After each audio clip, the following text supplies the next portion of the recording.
Salut Constant, comment ça va? Écoute, ça va très bien, merci.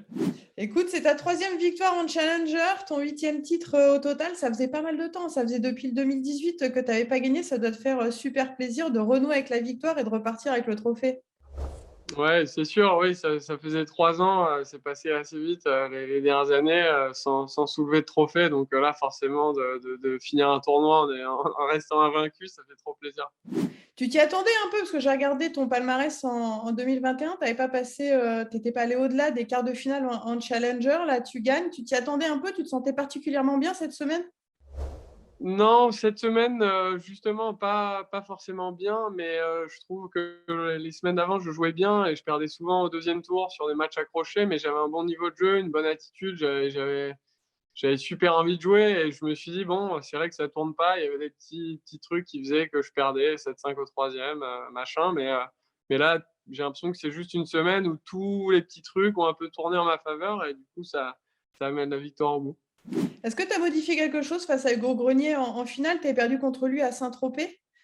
Voilà, comment ça s'est passé? C'était différent, puis en même temps, c'est une finale, donc c'est aussi c'est une atmosphère totalement différente. Ouais, bah, avec Hugo, on a passé toute la semaine ensemble. On avait une voiture, on a bouffé tous les repas ensemble. Voilà, donc on disait en rigolant, putain, on va se jouer en finale et tout. Et donc quand c'est arrivé, bah, forcément, c'était positif pour nous deux. Et puis moi, personnellement, c'est sûr que j'ai préparé le match d'une manière différente. J'ai revisionné mon match à Saint-Tropez. J'en ai parlé un peu avec mon coach, savoir ce que j'avais mal fait, parce que je le trouve très très fort. Il me verrouillait beaucoup du fond et puis moi je faisais 7-8 bons coups et puis je finissais souvent par rater. Et puis là j'ai changé de tactique, je vais peut-être pas la dévoiler, Je ne vais pas la dévoiler. mais il m'a félicité à la fin et il m'a dit que j'avais bien joué tactiquement le match pour réussir justement à lui faire les points parce qu'il est partout, et il remet tout, puis il a un bon œil, donc c'était pas facile. C'est intéressant ce que tu dis. Tu visualises souvent avec la vidéo pour faire tes préparations ou là, c'était exceptionnel? Non, ça m'arrive souvent le soir à l'hôtel, pardon, de visualiser sur le live stream un petit peu les joueurs que je joue, voir les points importants, où est-ce qu'ils servent, tout ça. Je trouve que c'est un aspect qui doit être travaillé parce qu'on a la possibilité de voir ce que font les mecs tout au long de l'année. Donc voilà, je l'utilise souvent.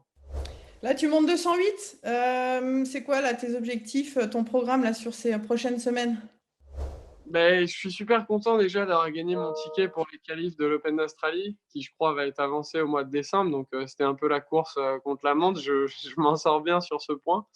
Et puis là, bah, il me reste 4 semaines de tournoi, puis les matchs par équipe. Donc je vais essayer de jouer en France là avec mon classement qui est un peu meilleur. Je vais pouvoir faire Roanne et Pau, j'espère. Et Brest, les qualifs de Brest la semaine prochaine. On va faire un petit questionnaire, l'instant décalé, quelque chose de voilà pour bien te connaître. T'es plutôt musée ou jeux vidéo? Oula, aucun des deux. Aucun des deux. Transat ou rando? Rando. Ah, t'es pas du genre à rester Ah, à te pas faire du tout, bronzer en absolument vacances. pas. Mais zéro, zéro, zéro. Federer ou Messi? Federer. T'es vélo, natation ou course à pied? Vélo. Même dans ta préparation, là, quand tu t'entraînes physiquement, t'es plutôt vélo? Ah, il y a aucune course à pied, aucune natation.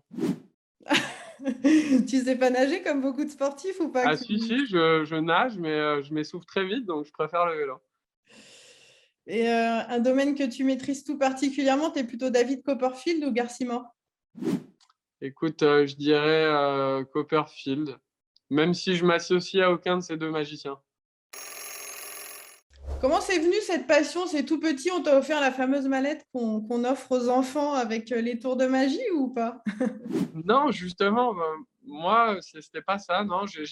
J'aimais bien la magie, j'aimais bien regarder et tout ça, et surtout, j'ai eu un moment à 23-24 ans où j'étais longtemps blessé, et puis je suis allé dans un magasin de magie et j'ai eu la chance de faire des rencontres incroyables, des mecs qui m'ont pris sous leur aile et qui m'ont tout appris. Tu nous en fais un petit tour Ouais, pour nous avec montrer? plaisir. Je vais mélanger un petit peu mon jeu de cartes. Et puis, pour ce tour, on va avoir besoin des deux dames rouges. Donc, si je claque des doigts comme ça, elles apparaissent toutes les deux. On va les laisser sur le dessus du jeu pour le moment. Et on va sélectionner 2 cartes. Donc, Émilie, tu me dis stop sur une première carte. Stop. Allez, on va prendre le valet de trèfle. OK. Et une deuxième carte, tu me dis stop aussi. Stop.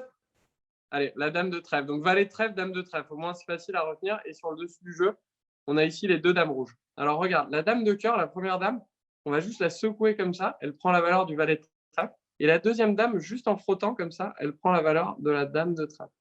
Et là, on retrouve 2 cartes différentes. Non, mais c'est impressionnant parce que tu grattes, tu touches là, tout doucement, avec beaucoup de... Incroyable. Avec beaucoup de dextérité, c'est fabuleux. Merci, j'espère que ça vous a plu.